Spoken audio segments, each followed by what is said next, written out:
All right, welcome back to the show, everybody. It's your boy, producer T here. I got a reservation in like 20 minutes, so we're gonna run through this real quick. Tipping, is it good? Is it bad? I don't know. Maybe we'll talk about movies, aliens, doing weird shit. Maybe. How do we feel about our teachers? And the big question of the day: should restaurants have a subscription service? Baby, you can waste my time, my God. We can go there if you want it. Terry's late for his reservation, but we haven't. He's got a reservation at Alinea in 1 hour. Let's see if they're randomly open on a Monday just for him. Bianca, he just keeps getting. I don't know how you eat there every single day. It's wild. People talk about being influential. It's like, listen, where does that, dude? We're not even successful yet. Where's that money coming from, bro? Who's open? How you affording that? Yeah. Listen, Alinea, you could easily dine and dash from Alinea because no, they take a card before you get. Yes. 100%. Because it's literally so dark in there. You can just go to the bathroom and leave. I want to rehash this. Yeah, sorry. I don't have any desire to go there. Really? Even from just curiosity? None. That's just what if someone else is paying for it? I see video. I'll go for sure. It's not like I'm like, if someone's like, "Hey, you want to go?" I'll be like, "Yeah, I'm down." But like, you're not seeking it out. I'm not. And you're not saving up for it. Okay. I'm not pining to go. I wouldn't save up for it. No. I think it's when something is too hyped, like there's no way it's gonna exceed it. The best it could do is match what it's supposed to be. And the most likely it could be is worse than it is. You pray for a surprise. Surprise and delight is the best. Yeah. I like going to a dive bar that has exceptional food for no reason. That's what I'm looking for. Okay. Hidden gems type meat. Yeah, exactly. Okay. I've seen that in Vegas a couple times where we went to both the super hype restaurant and we went to one that was this is a good like the concierge or someone you meet that lives in Vegas recommended it to you. And they're both nice restaurants, but one is got a million TikToks about it and stuff. And both are great, but I think there is that hype that you go walking into the huge one, the big experience. And you get in there and you're trying to either everything matches up to it and you're oh, and they go above and beyond. Yeah. Or you get there and everyone else is trying to also have that same experience. So they're all has their phones out and everyone's just being a little bit too extra. I don't like it's kind of a little crowded. And the people that go to the restaurant become it's very meta. You're in someone else's experience as well. Yeah. But yeah. As a man that's in a decent amount of content on a weekly basis, I don't like in the wild content being made. I really don't want to live in the content simulation. Dude, no, neither do they. I kind of I keep my content to this room, you know. Just kind of do that, and then I leave. The only thing people see online is me in this room in various different capacities. Yeah. Dude, I was at TwitchCon, and I'd never met anyone that did IRL streaming, just lifestyle streaming. That's a problem. And I was recording stuff. I don't record in the Instagram app anymore. I used to record in the app, but I'll record stuff and I'll kind of edit for my story or something, or a reel, when I'm back at home. Because in my mind, you'll do it the day after most times. Yeah, because I want to shoot and be in the moment, but I'll capture what I captured. I'm not worried about posting when I'm out, right? Yeah. So, but when I was recording, a lot of people just, I think, assumed because I had my company name and I had gear that I was doing IRL streaming. So they're getting in my stuff. And they're yo, chat, what's up, chat? And I was oh, this is. Yeah, you were at TwitchCon. That's what Twitch is. Twitch is and streaming. It actually, that's literally what it is. And so many people are dude, you should do it because I'm but I don't want to. Yeah. I'm what do you, where do you record? They're we record everywhere. We'll record when we're at restaurants. And I'm that's a no for me. Yeah. That sounds so, listen, I've worked in hospitality. That sounds the most annoying person is someone who's setting up a light and they're interacting with people that aren't in the room. And then the waiter comes and you're ugh. I've had that discussion a lot of work. Because fascination with video games for certain. You and I both do now. Terry will, once he stops going to Alinea and just buys a damn PlayStation instead of just I'm just saying spending one literally round trip money, ticket. That's a PS5. Spending all of your money on freaking Alinea every night. But all right, well, it's my like- reservation. I gotta leave in 30 minutes. He's like, Maple and Ash does takeaway, and I'm like, so he just texted him saying, "Hey, can we move this reservation up 30 minutes so I can get off this?" No, I think like, if you play video games, you're like, why don't you just stream and do it? And I'm like, that sounds like a good idea until you're like required to do it. The beauty of video games is the spontaneity of how much you play it or when you play it. Yeah. And you have to be on a streaming schedule. It's like, I'm not, it sounds really dumb, but like, how people like don't make your like hobbies your job or whatever. It's like that would be the exact scenario because I don't want to be required to play 2K tonight. Like, fuck that. What if I don't want to play crazy, it? Yeah. What if I don't want to play it? I feel the same way with music sometimes because there's, I think, an element of like I do need to be a creator and create visual stuff around the music because otherwise people don't know about it. So like there's a call to action often to make content, and you see people that are really, really good at it. Oh yeah, and I think it definitely like there's a balance of how much effort you can put into it and being like, is the content the most important thing, or is the music, like driving attention to the music, the most important thing? Yeah. So for me, it's like it's more towards option 2, but I do have more fun when it's less serious. So I think that's kind of like how I found my voice online. Was like, well, let me just like play around with it. And if I'm making stuff and it has to be serious all the time, or if I'm taking it like this TikTok is like the one, then I just like straight up won't do it because there's too much pressure to do something that like is no guarantee. Like I'm not going to work that hard to like for something that's not a guaranteed thing. Yeah. But I think if we have fun with it, it's like, okay, whatever happens. I'll just be consistent. And that also seems to work. Mm-hmm. But that's why like everyone's like, oh, like would you ever like quit and just do music? And I'm like, my lifestyle is way too expensive to just do music. 100%. Like, I don't know 100%. anyone that makes like I know a lot of professional musicians and artists and stuff. I've worked with a ton, and like I've not been jealous of any of their lifestyles. Yeah. It sounds like a lot of hard work. I feel like a lot of people too are like, oh, if you do this is you see it all the time. Like it's like real life of somebody that works in music. Like not like Tate McRae. Like somebody that like produces. It's a whole different situation, yeah. It's like I have a Grammy and I make 65, 70,000 a year and that's what I'm sitting on. It's like, all right, that's more realistic because that's the 95%. Yeah. Or like people like I used to think I wanted to be like a producer, like a session guy.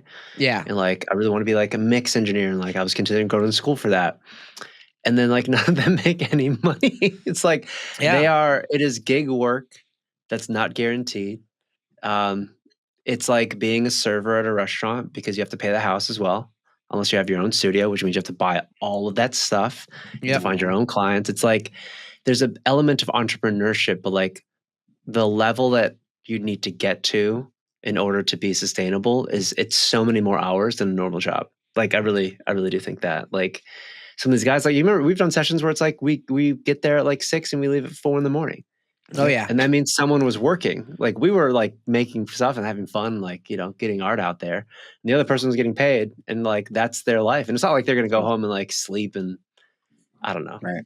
Yeah. It's just I just knew that lifestyle was not for me. So you just kind of make it work for you. I don't know, bro. Yeah. The whole like, hey, if you're going to do something, dive in 100% into it and like don't have a backup plan is great and concept, but isn't great in real, like really doing it. No. Whenever people say that, I'm like, why wouldn't you have a stable job so you can pay for what you want to do? I don't understand that. Like, it's like, if you want to be a musician, every day you just sit down and make music. Like, don't have another job. It's like, what if you don't make money, dude? Then you're poor. Like, then you're homeless. You're homeless, right? Starving. Straight up. We had a friend, dude. No a mutual friend. We won't mention the name, but I remember she had a really good sales job. She was good at it. She was well liked at her company, and it allowed her the money to go record with professionals in a professional studio. And then like, I think a year into it, she got a little cocky and was like, I want to go full-time musician. And I think I want to specifically struggle for money to make my music better. That's such and everyone's like, and we were like trying to be supportive, like on an artistic level. Cause I'm like, okay, in concept, that sounds firstly ridiculous. But I need to struggle so I have something to write about. I'm like, your only struggle is when you willingly quit your well-paying job. Like that's an insane, like unrelatable content. Like, well, I think step one, you need to be a good musician. But I'm like, how about just have an imagination? Like, just pretend like you have, like, pretend. Oh, anyways, man. But then like we're all make sure you're good at what you do first. Yeah, we were concerned because I'm like, dude, but she pays us, and if she doesn't have money to pay us, does she think we're just gonna help her? Right. Because like we were introduced as like a paid transaction. You know, it's we're friends, but like, yeah, I'm like, bro, like I support artists, but I'm like, dude, I don't financially support artists. Yeah, I know. Like that. I don't bankroll I'm like, artists. No. I'm like, you're gonna go busking? Like, you know, you have to pay for a permit too. Like, you need money for all of these things. Bro, what is busking? Busking is like playing on the street. Oh, that's the name for that? Mm-hmm. You gotta pull a permit. For sure you do. You can get a big ticket for that. Huge ticket. Yeah, busking, dude. I was thinking about doing that and just like cutting a rug, dude. Oh, just want to just vibe, just dance? Yeah. I'd probably be pretty good. Like, yeah, Vince had a wedding, but the wedding is on the street. Could be the move. Dude, Wedding Vince could be the move. Do you follow that page? Of course. Dude. Let's go, dude. That might be one of my favorite Instagram pages of all time. Oh no. Straight up. Okay. Straight up. It's so funny. Have you seen this, Terry? No, I don't know anything about this. Oh, dude. Oh, okay. Yeah, you like it. It's called Could Be the Move. And it's just like somebody saying a statement and then ending it with could be the move. It's like, oh, like 2 tequila sodas and 5 chicken wings tonight? Could be the move. That's like every single video is like that. It's like, you guys want to go back to preschool and go under that parachute and sit on the carpeted floor? It's like, could be the move. Could be the move. Okay. It's so funny. Check it out. Free ads. No free ads, but could be the move. Nah, just acknowledgement of art. There he is. Have a sitting reservation at Alinea every single night for a year straight. Could be the move. Terry's version. It's my move. Do you think I wonder if you could pay like, I don't know if restaurants have this at all, but similar like a meal plan. Could you pay for the month? Be like, hey, I want to come here 4 times. Can I pay in advance? Like a subscription model for subscription model for restaurants. You'd probably have a set. You probably have a set amount you could eat though. Yeah, but if it's a prefix and you're always getting the prefix. Yeah. Like if I do that, then I'm getting sauced up every time I'm there. So I'm like, I think extra, like, yeah, you'd have to be paying advance for like what, 2 cocktails a meal. And then anything after that, it's like an added charge. Yeah, there's got to be a model. Like it would have to be so cost effective that you'd be convinced to do that though. Like I wouldn't want to do that if I'm not 100% sure I will be there every single time. Right. But what if it's like, it's got to be one of those places where you'd like to be a regular at?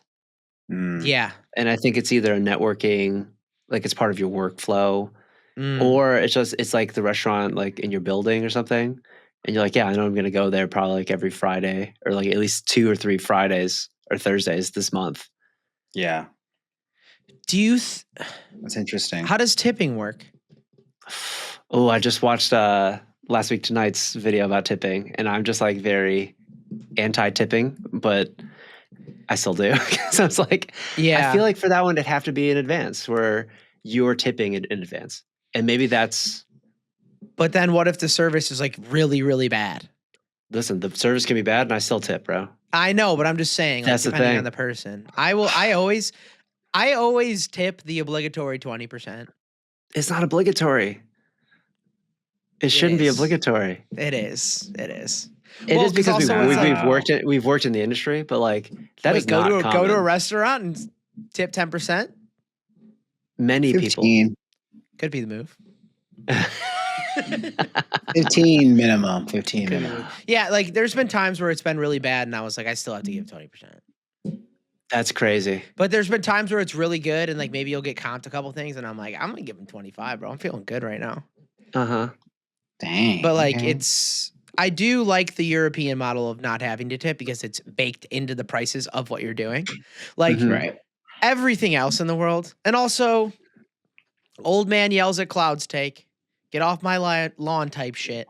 Sure. There are times where I am requested to tip at places where I don't think I need to tip people to Tell me do it. more. Give me an example. Yes, 100%. I know this too. There's plenty of like front service, like quick restaurant things, or like maybe you're going to get a pastry, or like this happened to my sister. She went and bought 2 pies for a holiday, and the people behind it took the box of pie and then put it on the counter, and then they paid for it. And then her girlfriend's like, I have to tip them. And then we left, and then they left, and then Kate's like, why did you tip them?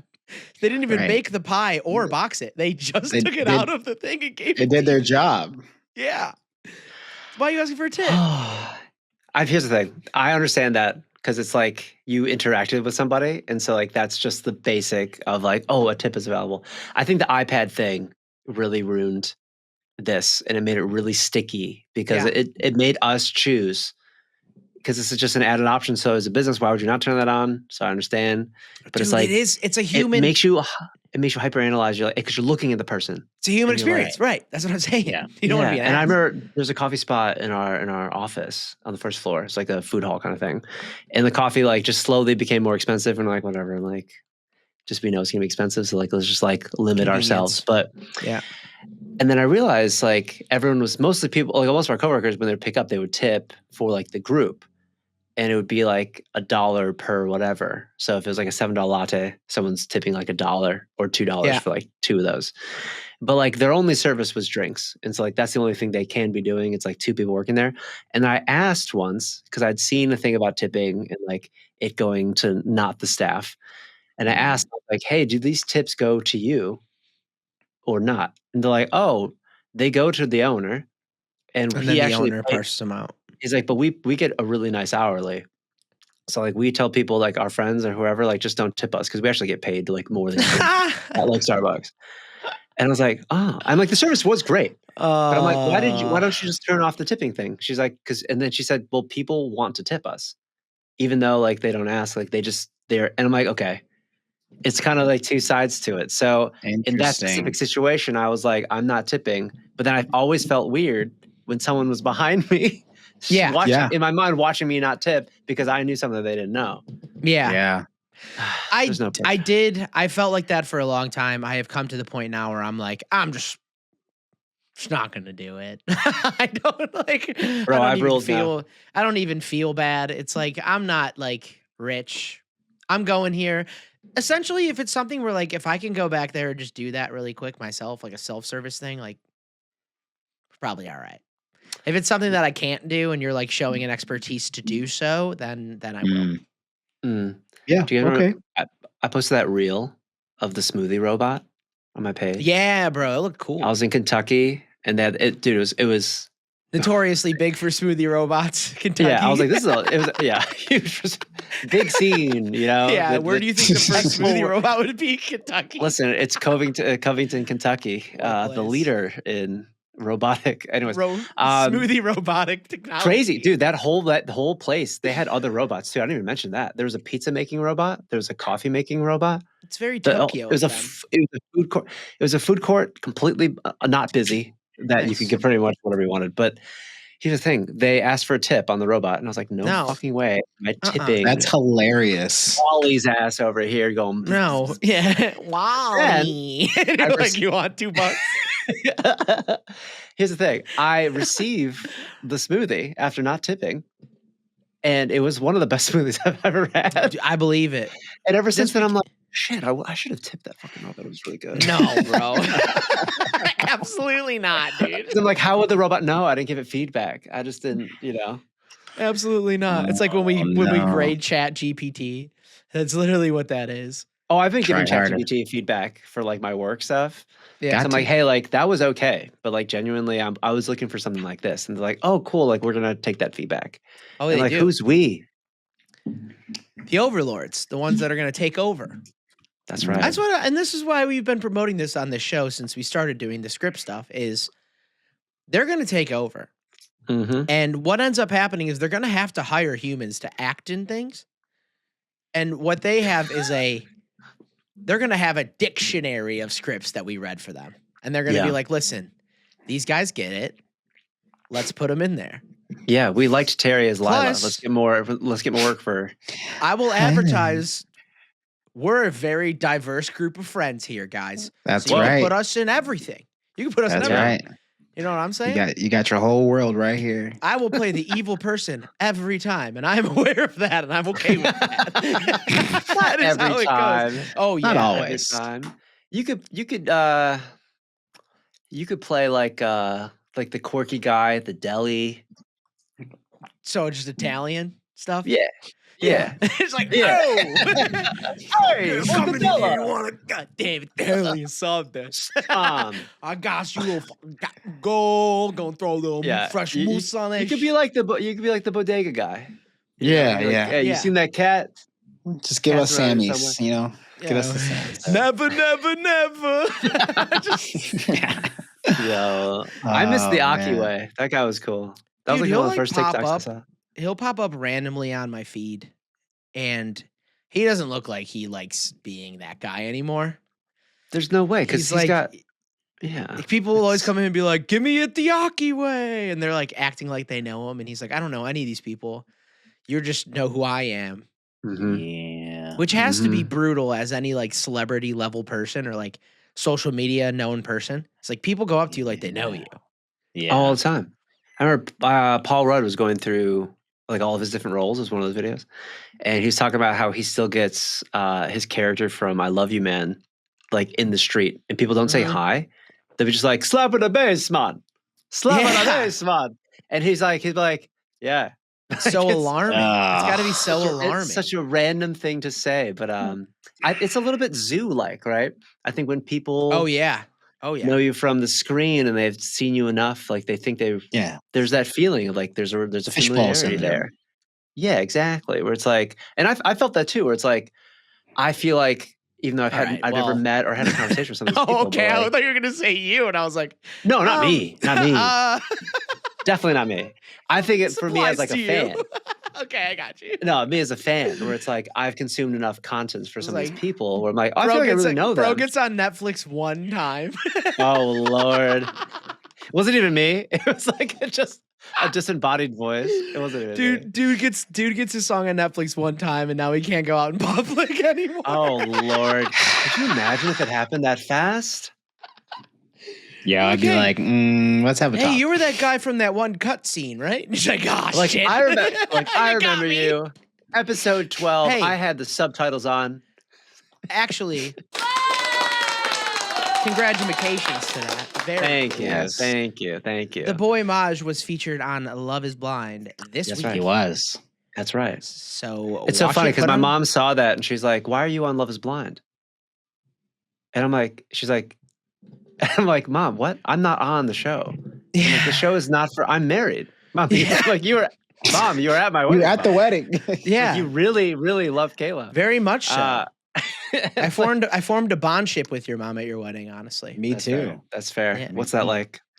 Honestly, boy. I can give you some. I can give you. That's another episode. Where That's we we talk gotta about, unpack that. That's familial this is trauma. for that. She was just like, That's- "Don't get too drunk," and I was like, "Didn't get too drunk." She's like, "You're right." And I'm like, "Yes." Yo, I got called the long crazy. lost son, so that's crazy. That's fair. Yeah, she's always That's wanted fair. a son. So She probably Yeah. sees you more than my dad. That's for sure. They're still married. Dude, think about it. what's going on the internet? Oh man. Oh No, they see each other. They're actually dang. they're on vacation right now in Hawaii. There you They're go. chilling. They're There chilling. it is. I Yeah. realized But like, yes. I'm spreading. my I like par- spreading misinformation on the internet. Let's go. Yeah. My parents, and I would love to get your thoughts on this, but like my parents I realize, are more of a vacation couple Mm. because I think they both went into like starting a family independently. So like my mom always said like she wanted to be a mom growing up. So she like went to school and went to college like in preparation to be like a single mother, and then like met my dad, right? So, Oh. and my dad is like I know. incredibly independent as well, travels a lot for work, could be a spy. That's a whole nother episode. But because of Yeah, that, we'll do like, that. We'll do that in our spy episode. that's right. Yeah. So like we came together and was like, oh, I understand. Like my parents, like they're very functional in terms of like them being parents. But as soon as the kids were out of the house, it's like, cool. Like we're just gonna do our own things. We'll see you for the important moments.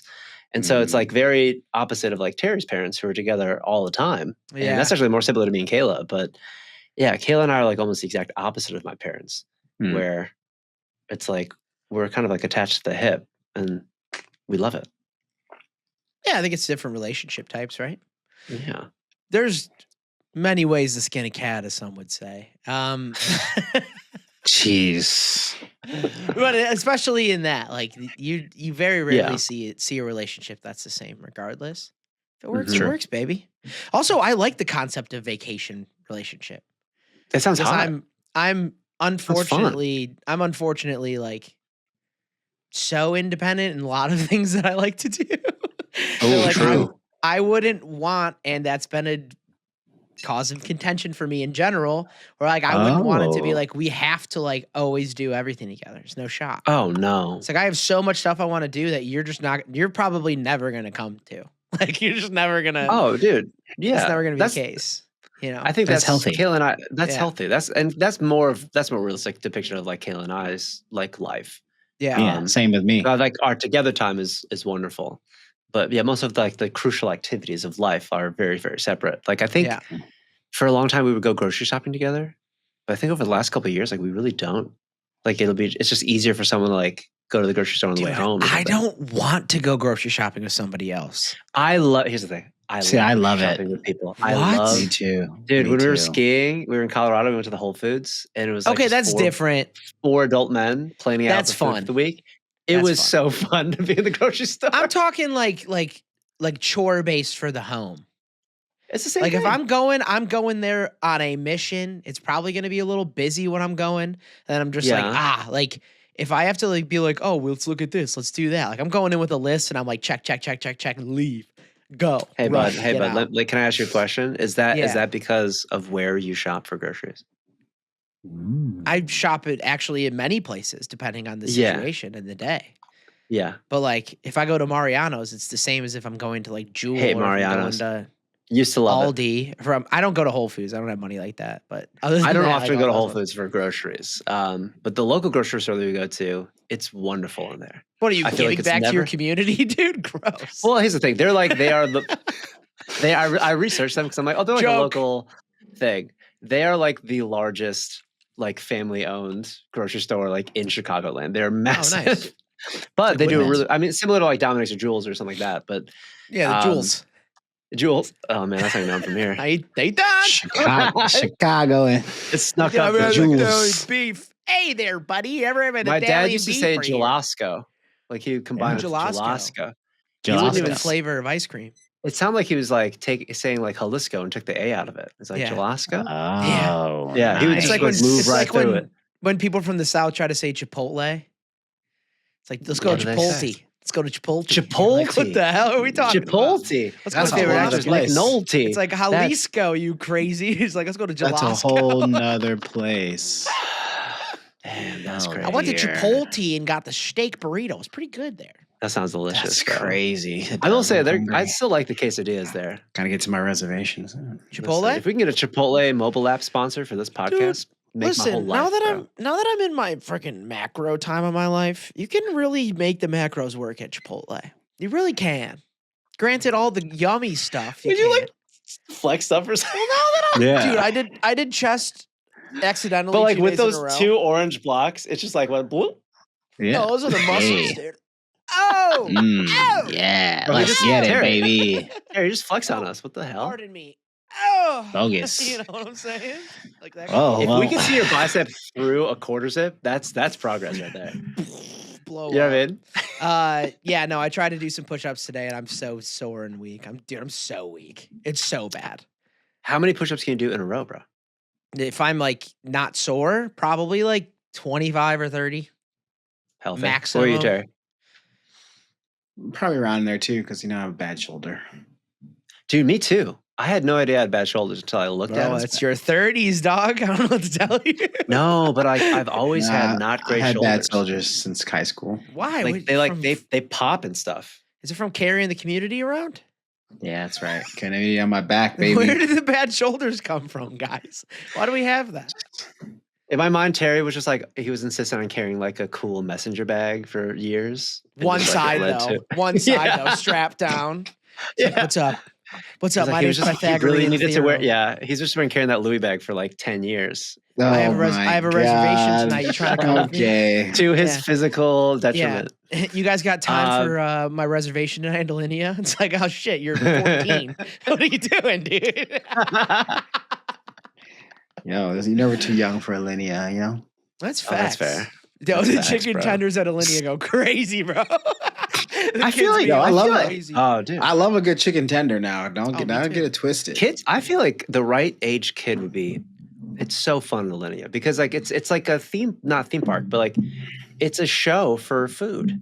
Like they make there's like dry ice and there's like things you pop and break and it's very interactive. Yeah, it's very mystical. It sounded like a dance.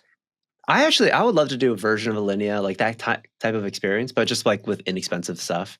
But you do it for kids. You do it in my house. But like, you go into someone's garage and it's like a sensory deprivation. And then like there's a flashlight. It's like more of like a theme thing. All right. Let me break this Uncle Maj. Hello. So you want to Uncle Maj, set it up, bro. Invite a bunch of kids into your garage and give them an experience? With supervision. Who's the supervisor? Their parents. William Cosby. How do you invite kids anywhere? Yo. Drake. Yo. They don't have emails. What are you doing right now? They do have emails. They do. Kids have emails? Are they talking about I've Bill never Cosby? received an email. I think Bill Cosby got an email, bro. Kids got emails, bro. The fact that you said you've never received an email from a kid makes me think you've received an email from a kid before. No, definitely not. Suspect. This is crazy. we're gonna have to do that on the Maj is a Predator podcast that we're doing in 2 weeks. Watch out. Yikes. Yo, dude, what are we doing, man? We're gonna unpack all of Maj's trauma too. That's so funny. I would do that first. That's so funny. Medical minute with producer Terry, therapist minute with Vince. Oh my god. Well, let me ask a question for the group. What was your relationship like with like adult teachers and stuff growing up? Like, did you always listen to them? Did you respect most of them? Like, charmed. Yeah. So did you approach them like almost like equals? Because I always felt like I was gonna get away with whatever. So I never saw like these authority figures as adults. It was just another smarter older kid that I had to get on my side. I was interesting. Not like that, for sure. I had respect for my elders in many ways. And I was definitely a kid that like didn't understand like the difference in age once you're an adult. It's like once you're an adult, you're an adult. Not much going to listen to you. True. It applies to me too because I have 2 older brothers and everywhere that I went in school, like the name was already made. So me getting there was like so you're holding most up a times, standard. and I love them. Yeah, or creating a new one more so, because I was like the grade A good boy of my family for sure. So I would come in and they'd be like another one of you guys, and then I'd be like, finish my test early, and they're like, who the fuck is this kid? Where did he come from? Like, why is he so respectful? You're the youngest brother. You learned from two older boys. That was the whole thing. So I was like always trying to get good grades and stuff like that. So I definitely had like a respect. It was not like, it never became like a peer thing until I was like really in high school, like later in high school where I'm like, oh, I kind of understand this now. And like, also there's a piece of it where it's like, I know that you're doing a job and I'm not going to be the one to hinder it. But then the minute that you're doing like something just because you're an asshole, then it's an immediate anarchy. Oh, okay. I see what you mean. Because there are some teachers that were like, I'm going to ruin this kid's day. And you're like, why are you doing that? There's no reason because they're like, to do that. they're unhappy, depressed people stuck. Yeah, so they're like, I have economically where they are. Yeah. Yeah. So the only time I really got in trouble at school was like situations like that where I'm like essentially sticking up for a kid for them doing no reason for that kind of thing. But I feel like you're like that now. You're a great defender of people. Shut up. Wait, what'd you say? I'm like, yo, you're a block and tackle type guy. There we go. Yeah, dude. I was born to be a left guard in football. I feel like as a kid, I was the same as I am now. Just I have more choices now. I think I'm more aware of like, I don't know. And I can explain it shortly. I think that didn't make sense. I know. That's why I'm like, this needs more words, right?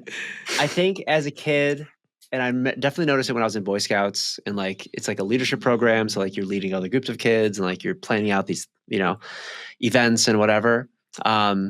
But a lot of that was like generally self-guided, and the adults were there just like ask us questions about like, is this legally okay, or like are we safe to do this? Like that's when you would tap them in. But like generally, it's like no, like figure out yourself, like find the help you like need, fire like, safety and like setup and stuff like that. Is what you're saying? not necessarily like, yeah, like you'd be taught something, and then once you're in the leadership portion of Boy Scouts, a big part of that is teaching your youth, or like the learning younger how kids. to teach from there. Yeah, learning how to teach through the work too. So, but I feel like that wasn't the first time I noticed where some of these adults were just doing it because they were like their kids were like in the troop, but they're not that smart and they weren't good at that thing. Definitely but not. They were, and a lot of them just like approached it like they would approach with their kids. We're like, no, I'm the adult in the room, so you got to listen to me.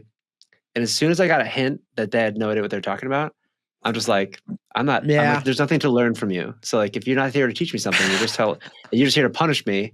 I'm gonna either disassociate or find my own thing to do. And I think that got me both into trouble and also like elevated me like in different ways. And for me, it's like as an adult, just trying to find that balance. I feel like you're not one to push the buttons though, because there are the two kids. No, that not like, anymore. You'll see that and be like, okay, like this person doesn't know what they're talking about. I'm just gonna leave it be and go do my own thing. I'm not necessarily going to listen to them, but I'm not going to ruin their day. And then there's other kids like they don't know what they're talking about, and I want to make an example of them. And those they've got a problem with it. Always got in trouble, and that's why they're like kind of smart now because they can do it as adults. Yeah. But like when they're younger, it's like you do have to be like, all right, like play the game a little bit. Play the game a little bit. I think. Wait, Terry, what about you? College. Yeah. Yeah, I think it's. I think it's a little bit of a mixture of both of yours, and now that I'm a teacher, I kind of like see the dynamics. And my kids are like, want to be your friend, but also like there's a level of respect there still. Yeah, I think earlier years, it was like the teacher is like the scary person in the room. You sit down, be quiet. Catholic school trauma, probably. Oh yeah. And whatever they say goes. And then I think as I got older, I was like, wait, that's not accurate.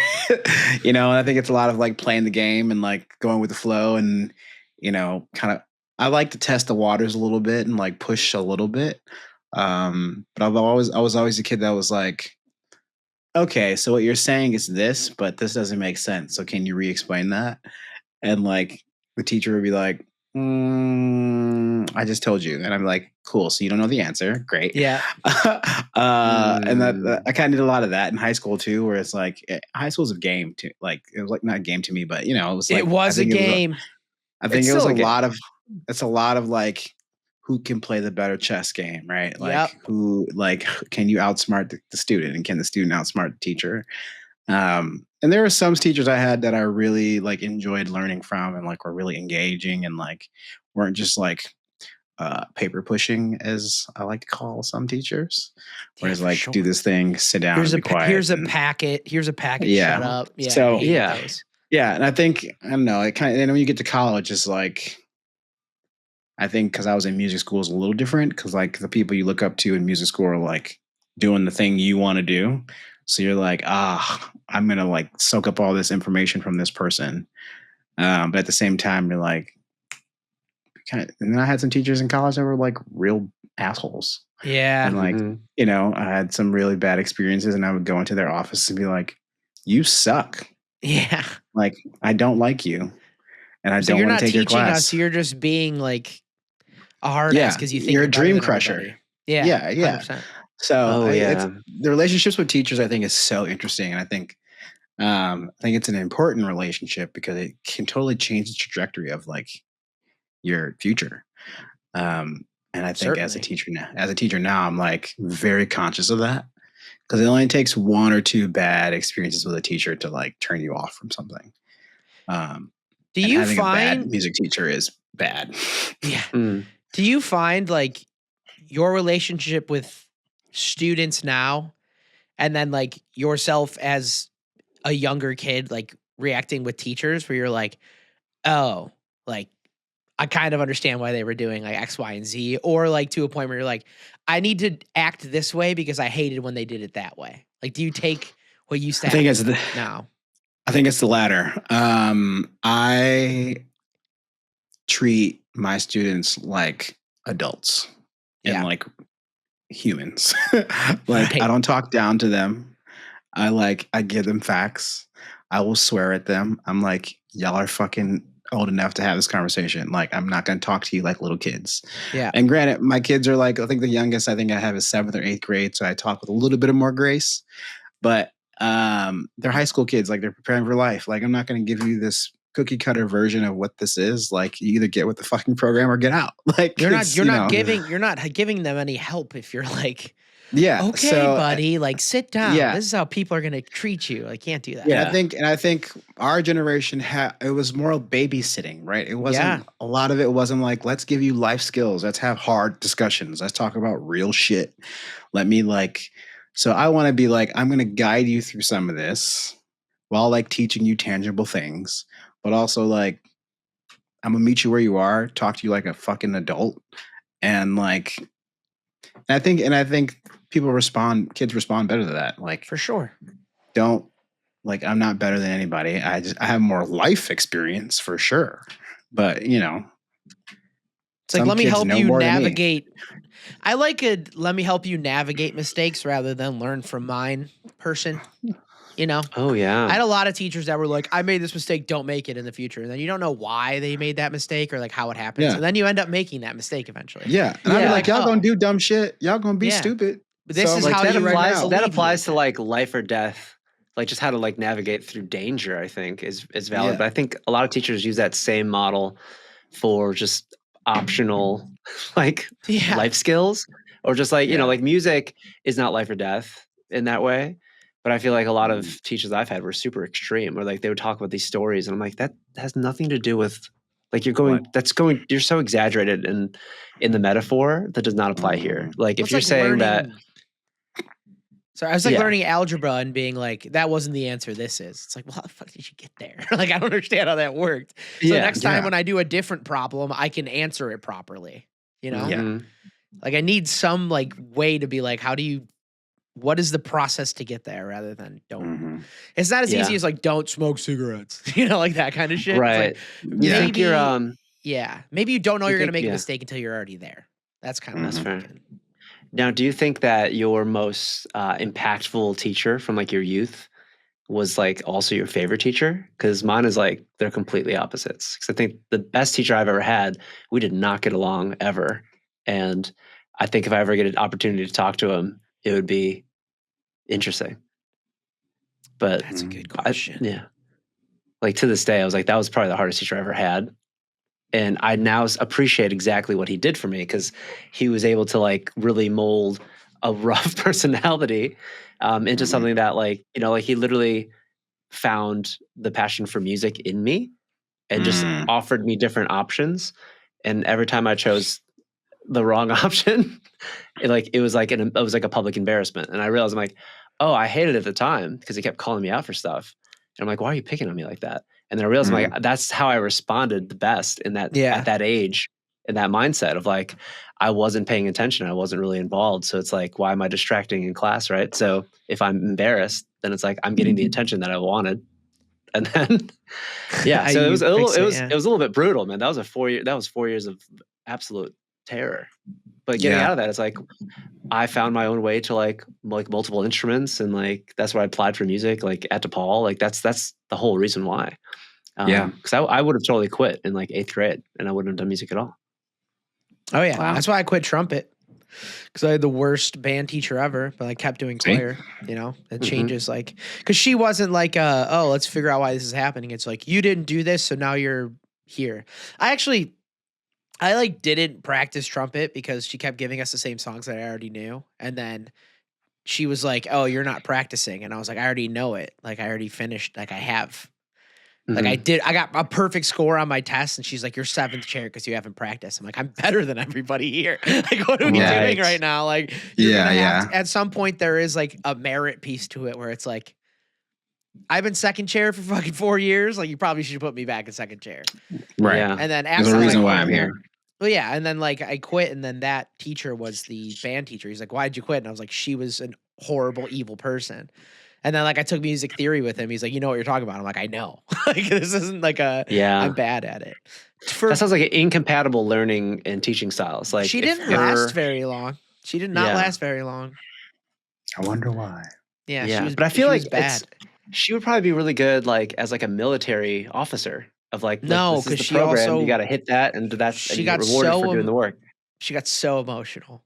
Oh no! Damn, One thing would happen. She'd be like, "Please stop! You guys have to stop!" Like that kind of stuff. And you're like, we were in like 8th grade, so we're like, "Is she crying right now, dude? Like, what's going on?" It was bad. She didn't belong in teaching in general. Oh yeah, no, I feel that. Bad, dude. I didn't do this. I want to say tough. I don't think I've ever made a teacher cry, but I think I've definitely supported other students that were kind of on a rampage. Oh yeah, and like. I will acknowledge that, like, oh yeah, no, I think what she said or what that person did was like not right, or that's ill-informed, like it's clearly wrong. Like, give us the reason. We're smart enough now to understand that we're not just going to blindly trust because you said it, right? Like, we have awareness and we have options. But then some people else were a little bit more righteous than me. They're like, no, I'm actually going to go report her. I'm going to tell my parents. I'm going to tell like the assistant principal. They're going to get a whole thing. But I remember like when we were in high school, Kayla and I went to high school together, but we were in like all the honors AP classes. And so we had some very smart kids that are nerds, right? alert, bunch of nerds. But dude, one of our friends, he's incredibly smart, but he's incredibly righteous as well. Every single year he had an issue with one of the teachers, rightly so, but he went out of his way to like get them to learn their lesson. Cause he's like, and to his defense, he's like, I'm wasting my time. I'm trying to prepare for my future. Like, I'm going to Harvard. Like, it's this whole thing. Like, these people are in my way. And so every single year, these teachers just would not get rehired back. And like, I can remember like 4 or 5 different teachers we had in high school that they had an issue with. And we all had a little bit of an issue with. He had some pull. Oh, yeah. And like, cause I mean, when you have one of the smartest people in your school and their siblings and their parents are incredibly smart as well, like at some point you're like, okay, let's yeah. But like at some point I think the influence is not necessarily like, oh, this person said something, so like, I'm just gonna take their word for it. I think he was squeaky enough to be like, oh yeah, like let's go look into see what's going on in that classroom and see if we can, and then maybe like, it deserved a deeper look. I think one of them was like a little bit more personal because like that's when I noticed like it was a little bit immature because there's the real reason of like, this person's not great at their job. They're in my way. I'm trying to achieve. They're in my way. Whatever. Get a better option. I understand that. But then it's like, if you have like a personal beef with this person, just personality wise, and they're not that great at their job, like if, personal bias kind of sets in and it's like, dude, like, were you not learning or did you get through the material and then you were just kind of annoyed with this teacher? Cause like, it looks the same to me. I had a similar situation like that. Yeah, that's interesting. And did you get him fired? This person was not fired, but I pulled them into a meeting with 2 other teachers plus this person. This was like right before I left the school. And I'm trying to be teacher? Vague, so are you a student? I'm a student. I'm trying to give away a lot of information. Yeah. Sure. And I was like, I went in there. It was like right before, and it was really just to like prove a point. Like I did it when you said through these 4 years or 5 years that I could not do it. And I was like, you're the worst person I've ever met. You're a disgrace to the music community. You're like, you tear people down. Why are you here? I proved you wrong. And like a lot of power in like making a higher authority cry and be upset. Yeah. But also like a validating experience because you gave me hell for 5 years and I still beat you. Right. Yeah. And I still proved you wrong. And now you're crying over it. And it was a moment because now you're hearing the truth come out around people that supported me. Like I brought all those people in the room and I was like, I hope this makes you happy. Like, yeah. I don't care. And walking across the stage and like ignoring that person felt amazing. That rocks. So, honestly, wow, I would never ever do that. Yeah. Did that feel good though? Because I feel like I would. Wow, I feel like that would be so embarrassing if I was. I mean, in that situation, I feel like even if someone had treated me terribly, the win for me would be just to know that I achieved in the in the face of all this adversity, and just like knowing I got there. Like I don't need that extra thing, the confrontation. And I feel like I fear that more. Depends on the level, though. No, and like and this person like kept destroying people's like. That's what I'm saying. Careers. That's kind of okay. So if it's and over. So I don't know if I've ever had a relationship like that with a teacher where they were out to get me. I think luckily the one experience that I'm thinking of, like now, many years later, I can see that they genuinely loved teaching and they loved inspiring kids, and that was the only way that they were to get through to me, and it worked. But it also it's different than your situation, I think, because that sounds like just a shitty person. Well, you know my positive person, and like who was the champion of me being in music. Like you've met her and know her very well, but who was also extremely hard on me though. Like she made me cry, she embarrassed me, did all the hard things, right?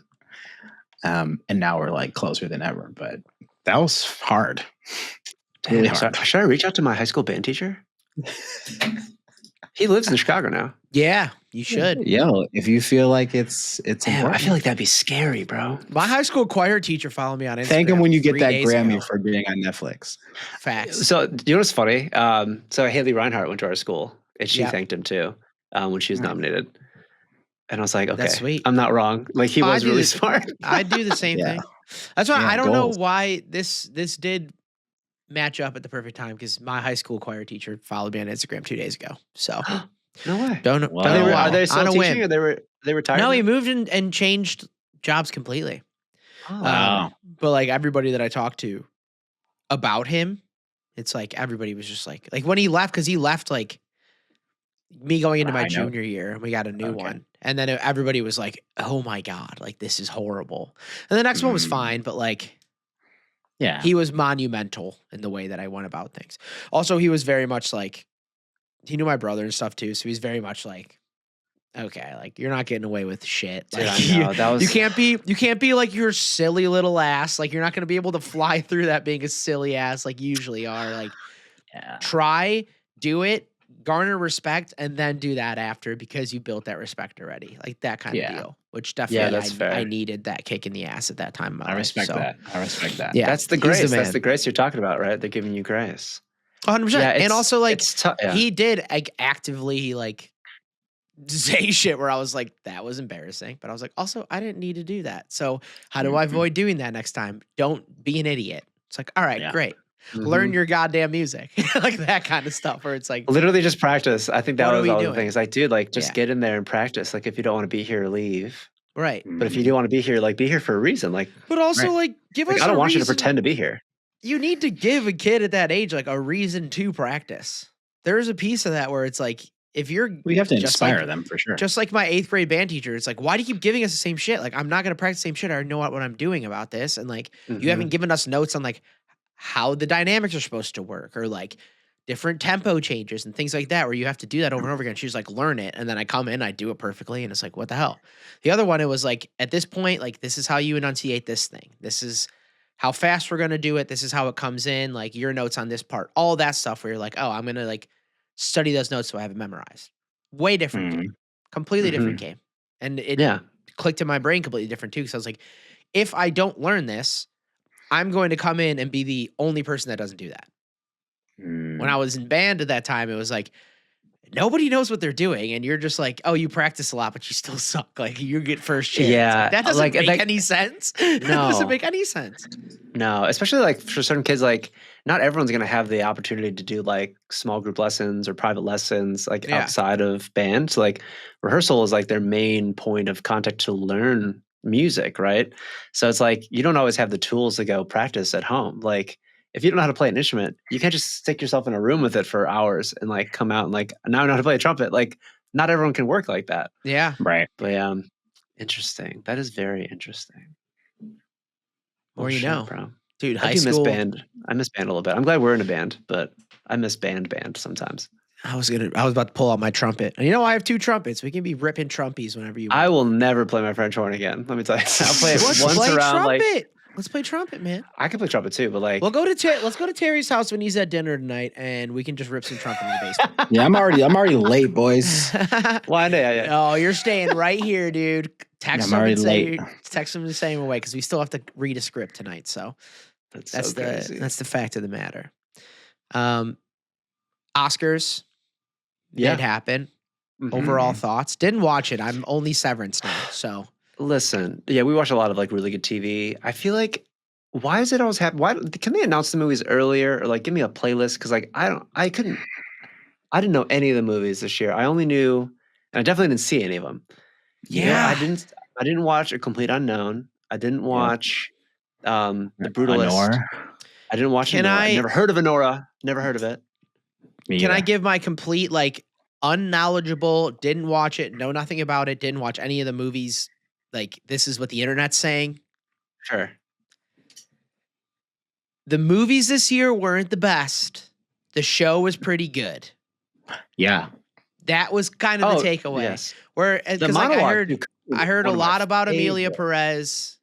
Yeah. And I heard a lot of negative takes on Amelia Perez. And then it was like nominated for everything. And everybody that I know that saw it was just like, what was that? Like, yeah. Like, why?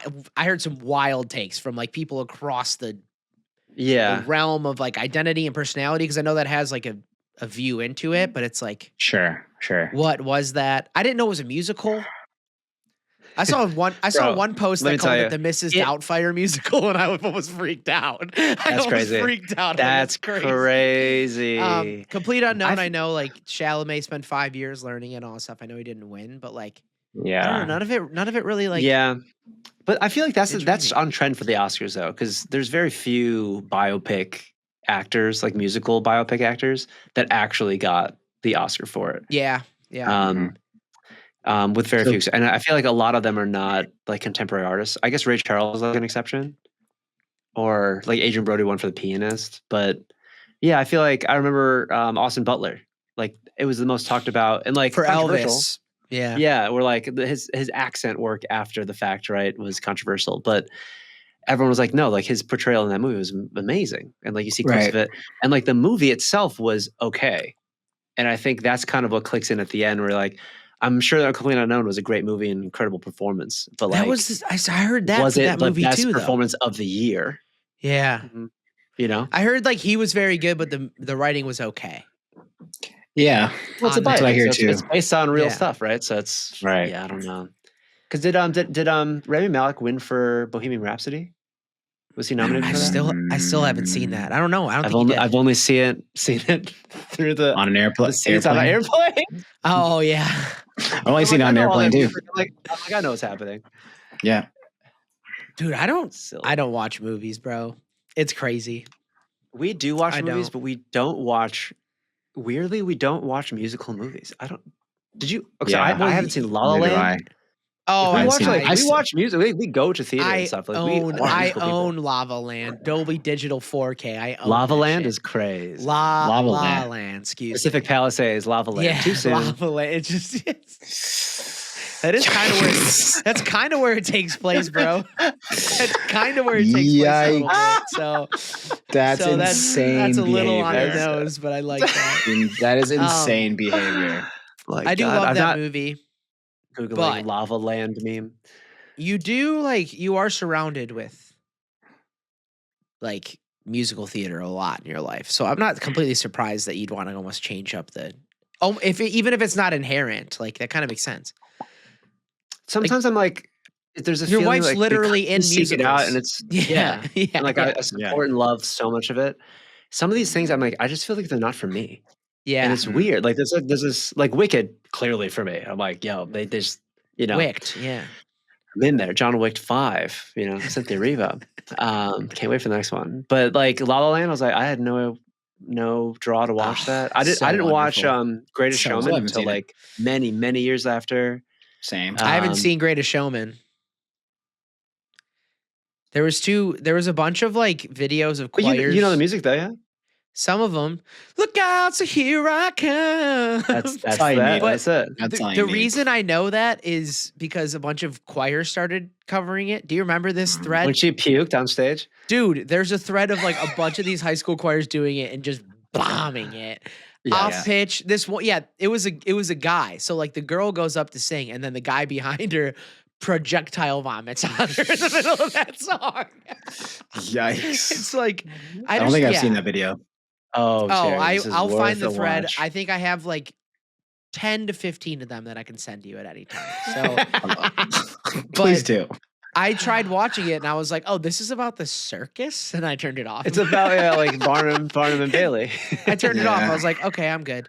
Les Mis I watched a ton, but like that wasn't the best portrayal of Les Mis I ever watched. And also Russell Crowe, like, no, prisoner 246. Like, Yeah. Listen, I think he's the only questionable part about that movie, though. I feel like the rest of it is really good. I don't like the like aggressive vibrato. The aggressive, yeah. Oh, like, you don't like? Okay. Hughes' vibrato is a little too much. And Bring Him Home is supposed to be a really delicate song, and he was like, "If I die," and I'm like, "Oh my god, bro, that's all he's got, bro." I You know know, what I mean? but I needed like a nice like tippy top like happy little vibrato up top. He ain't got it. That's why I'm afraid. I'm afraid to see Nick Jonas in the last 5 years that's coming out. Because I'm like, dude, like I know what Nick Jonas can do. I'm very familiar with his voice.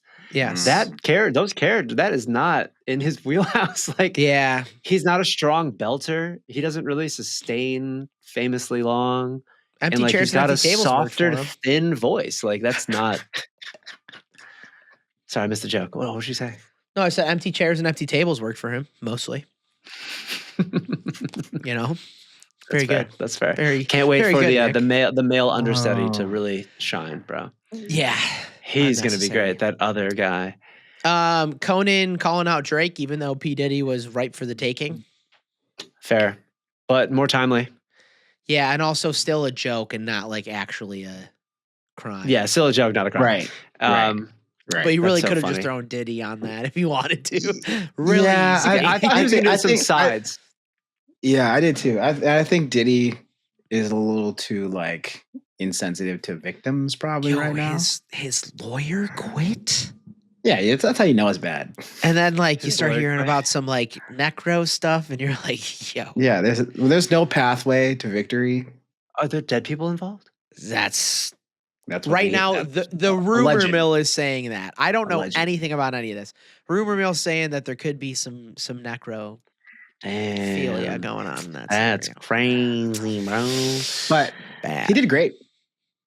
Conan, yeah. I heard it was Yeah, good. Conan was amazing. The monologue was so good. I'm such a huge Conan fan. Like I watch his podcast Yeah. and all that, but He was great. I know that he's been wanting to do something like this for a while, and the bits were so like campy and fun, Mhm. and like he's so theatrical, but like he's really good about like if the joke doesn't land, he becomes the joke, and that's funny. Right. Like he's smart enough to like weave that through line of how we perceive him and how the joke. It's so smart. Just a master class in how to host a show like He that. did this for years. He is the perfect person to do that. Yes. To go in front of somebody and host a show, it's almost like he should have done late night for 25 years before he did that. Oh wait, he did do that. I Like, want why- him to do another show. I really do. I loved his like the remotes that he did. Like I remember he went to Cuba, and I was like, I used to watch it all the time. Well, he can Yeah. do like a Letterman thing. You know how Letterman started interviewing people on his own? Like I liked that where he That was was kind cool. of in that He wheelhouse. kind of does it. He kind of does that on his podcast as well. It's kind of like Yeah. a long form of that. But yeah, I mean, he's such a character.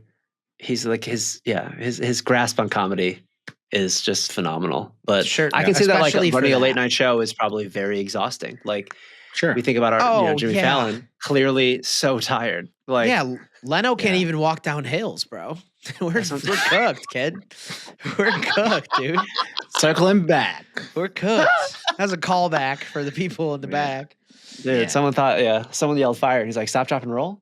Like, no. They said use the stairs.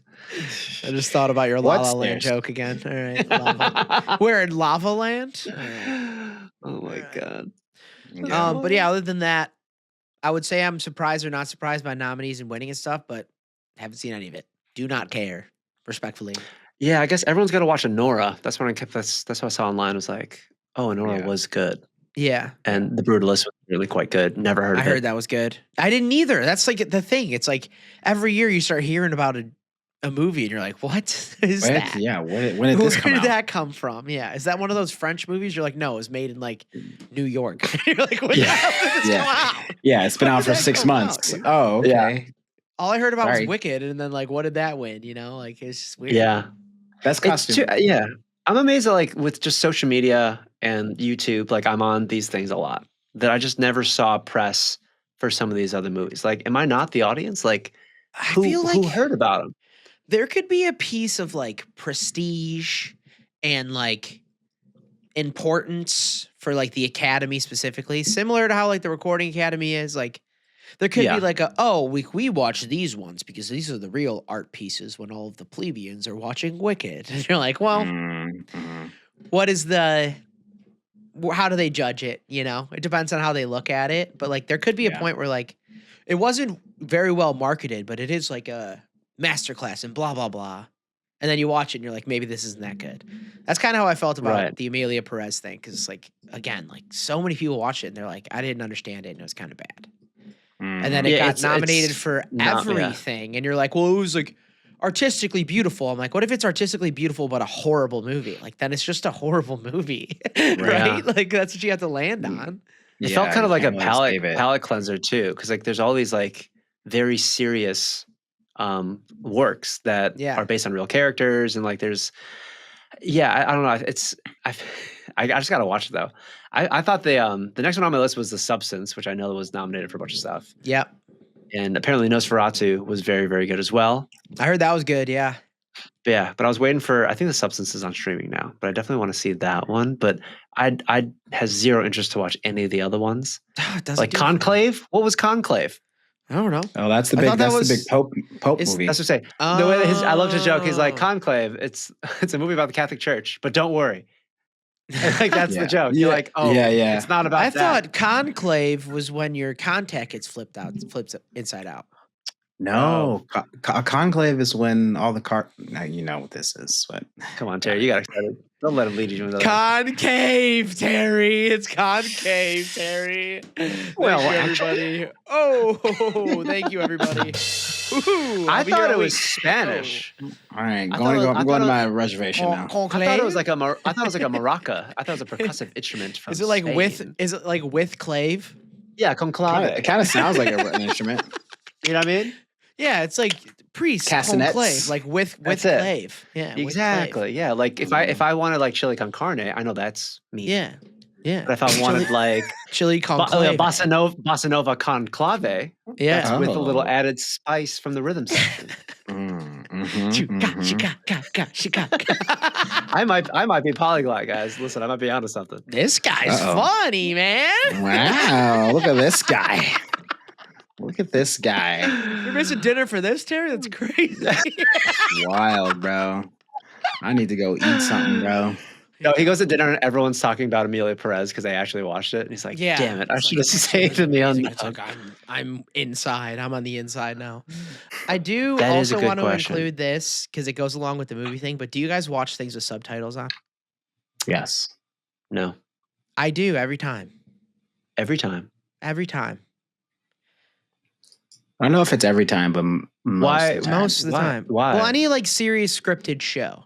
Are you watching it like single screen? You're sitting down, plopped in front of it, or is something else going on? Well, it depends on if I'm watching a serious scripted show. It is not going to be background noise at all. Like I'm sitting down with the intention to watch it, similar to like how Game of Thrones was. I was like, I want to catch everything.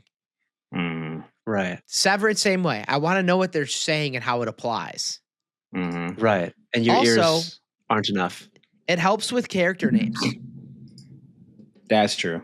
Oh, for Game of Thrones, I'm sure. Well, in anything too, though. But it's like, what is their name again? And then they speak, and you're like, oh, that's their dialogue. I thought Daenerys was spelled with an apostrophe for years. My mom tried we used to read Harry Potter, and she tried before like the movies came out. Sure. And she tried to pronounce Hermione, and when the movie came out, it was mind blowing to all of us what her name was pronounced. I think she called her Hermione for like a year. Hermione's closer. And she gave up on the books because she couldn't read any of the names. She was like, She didn't say Dumbledore right. I don't blame her. How the hell are you supposed to know how that's pronounced? I feel like Dumbledore's pretty straightforward. I know, but she was reading to 3 kids that didn't want to sit still, or 4 kids that didn't want to sit still. I feel that. And like that's actually so generous of your mom. Two-year-old. Yeah, because my parents did not interact. I mean, when we were kids, there were certain books, but as soon as it got to the age where we could read those books, it was completely self-exploratory. Well, that's what it was, but you got to think. But Harry Potter was one of those books for me. That was the age, though. I mean, like. But you must have gotten them early if you couldn't read it yourself. Yeah, I think. Well, that's the thing. Kate was like probably 1.5. It was like that's 99 too young for Harry Potter. I know. They don't know what's going on. She wasn't. She had to take care of Kate while she read Harry Potter to a 5-year-old and a 6-year-old or whatever. Too young. And then Nick was like 8, and then he could start reading it. So she was like, "Oh, this is eight's like, there. Let's just do it." Yeah, yeah. That was the whole idea. But yeah, dude, I'm a captions through and through. Captions through and through, dude. Yeah, I mean, listen, I appreciate it. I just know the way that my brain works, like visually, like I get very easily distracted, and so if the subtitles are on, I will read those and not see what's going on in the visual content that I'm supposed to be paying attention to. So for me, it's like quiet though. They get like, especially honestly, Game of Thrones, they get really quiet, and you're like, "What the hell is he saying?" Like, I don't know. So I genuinely, so Kayla and I kind of like analyze this because I really do think I have super sensitive hearing. Because I'm like, I hear everything. And then Caleb, like, can we backtrack 10 seconds? Yeah, but like I know it's, and I think in my work too, like mixing and like recording, like I hear things that are not there for anybody else, right? So I think it's helpful in that case. Yeah. There's definitely a noise in my car, and I was like, I hear that too, and no one else could hear it. And I was like, so I took apart the door, and I was like trying to find it. Phantom noise? Do you ever get phantom noise where it's really not actually happening, but you think it is? I'll get phantom vibrate from my phone that's not in my pocket. For sure. Phantom yeah, that's real. There are times where I'll hear something and no one else hears it, and I think I'm just hearing it, but it's not real. But maybe I'm just hearing it. I don't know if that's actually the case, but I feel like that happens to me. For me, it's like it happened once the other day. I want to say like I think I left a fan on in a different room, and we were like in bed, like going to bed. And we hadn't turned on our like white noise stuff, and I heard like this other thing. I'm like, "What is that?" Bro, and like Kayla couldn't hear it, so like I got up and looked around. I'm like, it was just like the 2 like pole change for the fan, just like hitting a little bit. That'll happen if I accidentally leave so I'll put like the hot and the cold on at the same time, right, and wash my hands. I'll put a little bit of cold on so the hot's not too hot, you know. Yeah. And then I'll turn the hot off and forget to turn warm the cold water off. type beat. I got you. Yeah. Warm but not hot. And then I'll turn the hot off and forget to turn the cold off. And then it'll go like little drippies. And then little drippies, yeah. It'll do that for like 30 minutes, and then I'll lay down to go to bed and everything's quiet, and all I hear is and I'm like, fuck. I gotta go take care of that. Yes. I'm not gonna be able to sleep with that going right now. Oh my God. I need to go that's tough. That's tough. When I used to live in like an apartment, like a full building, they must have been out of town, but their smoke alarm like kept beeping. Just like the beep. Just randomly. Oh God. Just for like 3 days. And you would hear it all the time, but you'd hear it like coming out of the elevator or like at night whenever it's kind of quiet. And you couldn't exactly pinpoint which apartment it was from. So we just put up signs. Because it literally been 3 days. We like slipped them underneath the doors. I'm like, hey, someone's please fix your shit. Yeah, I'm like, please. Yikes. Yeah. And then they fix it. But yeah, that's smoke. Sometimes thing I understand.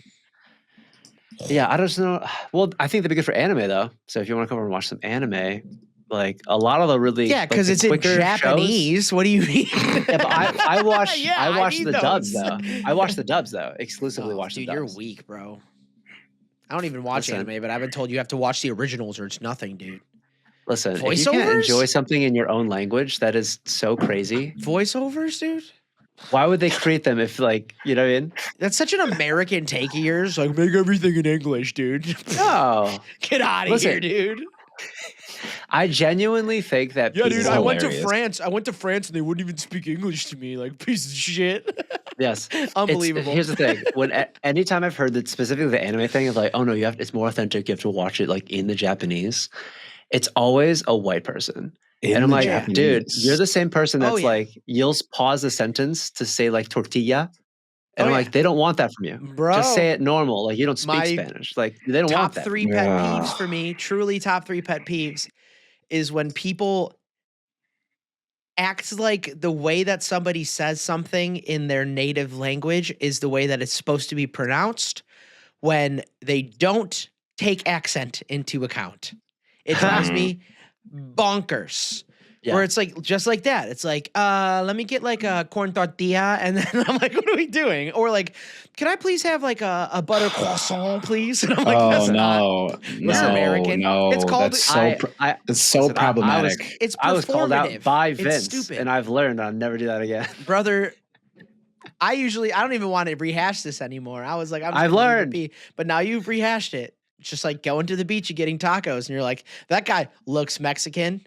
Hola, those tacos, por favor. And the guy's like, and he's like, bro, this is Montrose please. Beach. Like, he's like, this is the dog-friendly family beach of the north side of Chicago. Like, why are you speaking in Spanish? He's like, hey man, you want 2 steak tacos? $3, please. And you're like, it's like, dude, the sign was in English, man. And I'm like, yeah, but you want to speak Spanish, right?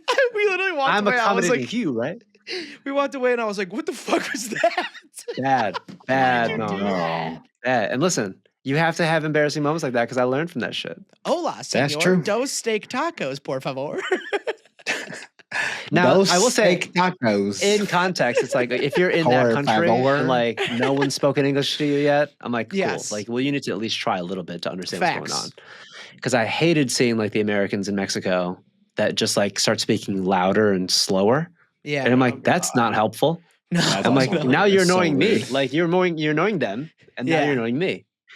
Or just like asking for a margarita where they clearly don't serve margaritas. It's like, dude, learn one more drink, please. Can I please have 2 margaritas, please? And they're like, sir, there's no blender here. No blender here. And I also said it's just beer. Yeah. And they're like, okay, I'll have a cerveza. And you're like, I said beer. You say beer back. Let me get 2 cervezas. You say cerveza back. Like, just match the energy, bro. Hey there, sir. Can I get 2 cervezas, please? If you can say cervezas, you can say dos. And if you are confused, you shouldn't say either. Like, the fact that people don't understand that accents exist is just crazy to me. It's crazy to me. I know. 2 buttered croissants, please. Thank you. Wait, Terry, when you were in Bali, what was that language barrier like? Did most people speak English? It's mostly English. Really? Yeah, it's a really westernized place because Australians come here to vacation. So it's especially a lot of Australians. What language do they speak in Bali? Do they have their own language? Yes, they do. I believe they speak Indonesian, but I'm gonna look it up just to be so. They're in Indonesia. Oh, Balinese, duh. There you go. Oh, Balinese is another country or another language? Yeah, and Indonesian. They speak Balinese, of course. That was dumb. Austronesian language. Austronesian language family. Yeah, very mostly like it feels very accessible. Like you can go there, much like Mexico, depending on parts of Mexico you're in, but you can speak English and it's basically their second language. Dude, watch me go to Cabo and go crazy ordering 2 dos cervezas. It's gonna go crazy, bro. They'll love you, bro.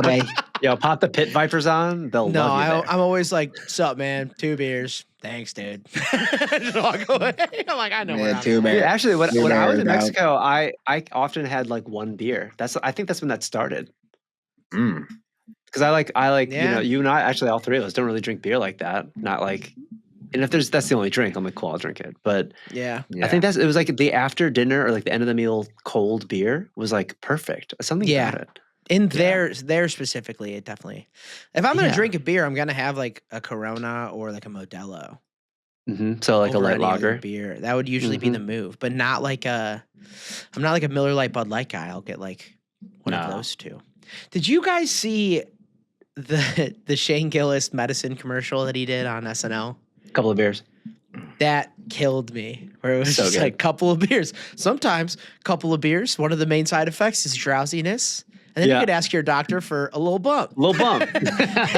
Ask your doctor today about a couple of beers and maybe a little bump. And I'm like, oh my God, dude, it's so good. Hey, you know, dude, So that's real, dude. Honestly, it's funny commentary, but scary because I just remember when I was working at the bank.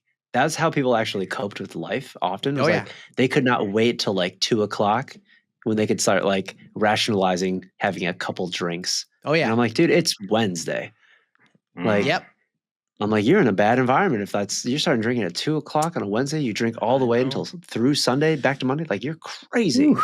You give me one, or if I do 2 days in a row, like, can't do it.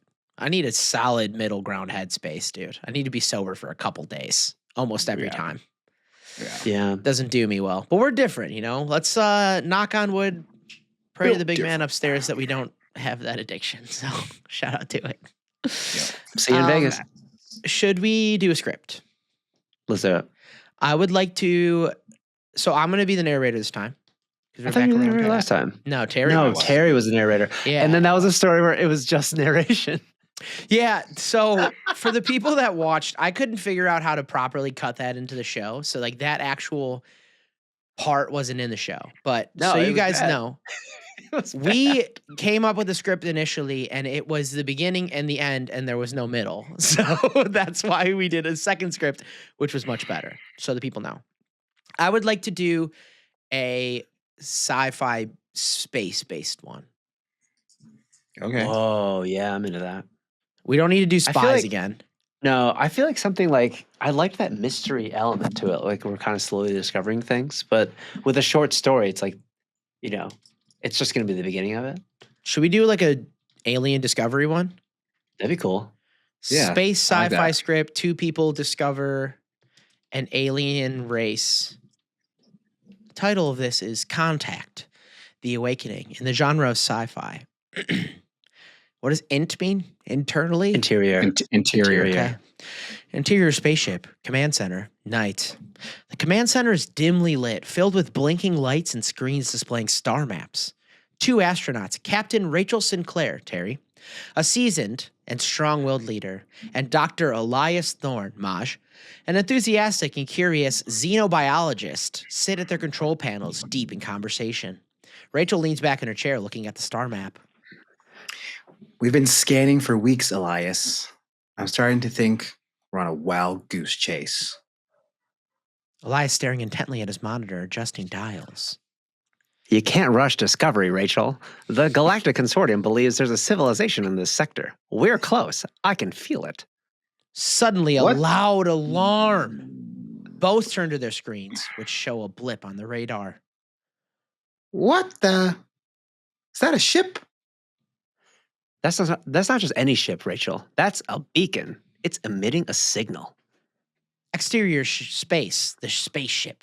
The spaceship, the SS Odyssey, approaches an immense, beautifully illuminated spaceship that seems to pulsate with light. Inside the spaceship command center. You think it belongs to a civilization we've been looking for? We have to communicate with whoever or whatever is aboard. Rachel nods. Her expression turns serious.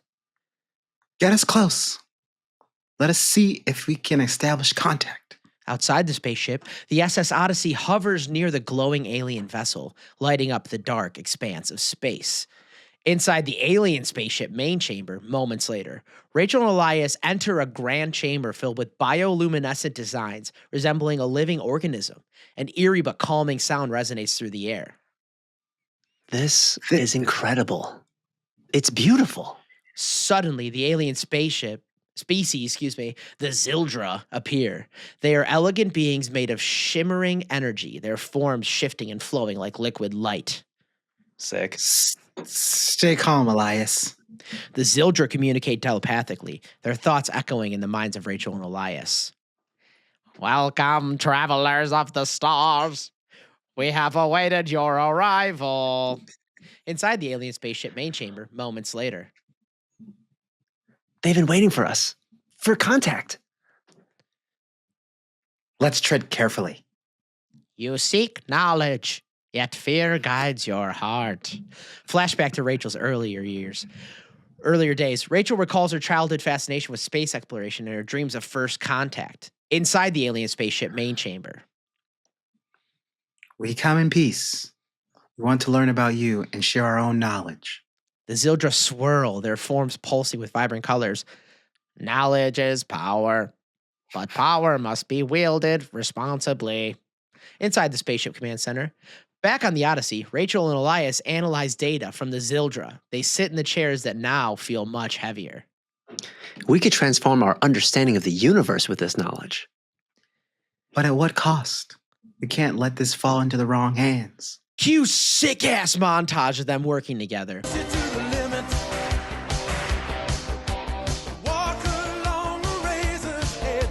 A series of clips show them working with the Zildra, exchanging knowledge, advanced technology, culture, and their unique view on the cosmos. Inside the alien spaceship, with understanding comes responsibility. Together, we can illuminate the galaxy. In space, as the Odyssey departs, the Zildra ship glows brightly, sending out waves of color into the dark expanse of space. Rachel and Elias look back at their newfound allies. We're just getting started, aren't we? Just wait till we tell the consortium. They both share a confident smile as the screen fades to black. Credits roll. Yay! All right. Okay. I mean, listen, for those of you who are afraid of AI, it's the best they got, man. That's true. They've got a D+ story. It's a C- story, bro. That could have been better, you know. I did like the Zildra. Zildra's a cool name. Honestly. Zildra's pretty cool. I liked playing that part. It was one of those Chalamet things. Like, I think I probably could win an Oscar for my Zildra performance there. But like overall. Yes. There's nothing unique in this that, you know, within the genre of sci-fi or even like a Western where they're discovering kind of like new land. There's like nothing new in this. There's not enough details to make it interesting. Yeah. And like the dialogue is just there. I think if we had, like, I wish we had somebody that could like draw this or like animate this in a way, or like that dope montage of you guys working together with the Zildra. That'd be cool. If we could get like work to a part where we have like an animator that like we have a good story. Yeah, it's a short one. We play the characters, and then they can put us in the story, but it's like the little cartoon thing. That would be sick. I feel like I would totally watch that. That's its own channel, right? With understanding comes responsibility. Together, we can illuminate the galaxy. Come on, dude. Kayla did a voiceover for it was some space alien thing, and I remember her line from it was like, "You see those stars?" And I say that all the time when we're outside. See those stars? Like, you see those stars? Wow. Yes. Knowledge has power. I appreciate it, Terry, your captain just being kind of like flirty and out of breath. Yeah. Like the whole time I was like, she's like, we come in peace. Yeah, it was like speaking for you're right. I'm like, Captain, why are you trying to fuck the aliens? Directly. Yo, try to be safe, bro. Bro, she's the captain of the ship. This is the first conversation she has with aliens. You're like, we come in peace. We want to learn about you and share our knowledge. It's like, damn, bro. She's like, give me a second. I gotta go hard. Put on my she's like, I gotta fix my like liner. She goes out. Gotta go hard. Hey. Yeah, Zildra's like, knowledge is power. And you're like, God, that's hot. Yeah. That's why I'm having flashbacks, remember? Damn, Rachel. Oh, they got you having flashbacks, Terry? You crazy, bro. Speaking firmly, we come in peace. Right. I love that shit. Okay, this isn't the worst one, but it's probably second worst or third worst. It's up there. It's pretty bad. Let's give it a grade. Let's give it a school grade. I think this is a solid C-. I would give it a C-. That's where I was landing. It is a story. It goes. Yeah. There's a beginning, middle, and end. It's much better than Carl, the freaking driver, and the tacos. Much better than that. That was And the mail Oh carrier. my god! And the mail carrier and the package. That was unbelievable. Where did Oh, Carl man. go? When did he come back? He literally just showed up at the end and he's like, "Glad you guys did all that for me." Yeah, Maybe, like granted, maybe we should. And he was abducted by this alien. Should we do revisions on the bad stories of like, okay, let's now that we know the AI can't do it, let's add in some detail, like make this a compelling story. Unfortunately, I think we have to go figure out. We have to go type them line for line because those are all deleted now. So we gotta find a place where we can save. We gotta find a place where we can save them. Right. Well, if we find one, we're like, okay, this could be good. Let's make these changes. Maybe that's like, we'll rip that one. Yeah. Let's start doing that. What's a consortium? A consortium? That's like like association. Okay, that makes a lot more sense because they kind of just threw consortium on there like it was a known commodity. Yeah, C-. Not the worst, but almost the worst. Yeah, I agree. We come in peace. We come in peace. We come in peace. Knowledge is power. Show me your boobs. Jay's like, well, I come in all sorts of places. Yeah, it's like, I can come all over the place. It's your call. You're like, yo. Whatever you want. She is a squirter. It's just like, oh, no. And it's all, the thing is it's all telepathic too. So they're not even it's all saying it out telepathic. loud. So she's just having a whole fucking thing. And they're just staring. The Zildra are telepathically like, do it squirt. You're like, yo. Don't do it. Like looking at their She's friends. not like, ready. This one's freaky. Hook up with the freaky. Zildra. Could be the move. Could be the move. Could Listen, be the move. Omni-Man did it. We're out That's here. true. That's right. I fuck with the Zildra. Do you fuck with the Zildra? All right, C-. Good for them. Anything else to close this one out, my friends? Wild. Listen, don't be that scared of AI. They're not there yet. We've got like 18 months Yeah. Yeah. as a species. We got time. The minute where you're like, I'm going to get my writing job taken away from AI, no, you won't. Not for this. Not yet. No. Not yet. Not for Yeah. this. Use Maybe them. folks. Maybe proofreading, but we're good for now. Yeah. Keep writing, folks. All right, I think that closes the show. Happy March. Happy March. New month. Spring's Spring's coming. That's right. About to get into this basketball madness, bro. Let's go. Oh, God. We're almost there. When does it start? We don't know. Comment, subscribe, do it all. Be our friends. Bye. Baby, you can waste my time, my God. We can go there if you want it. Oh boy.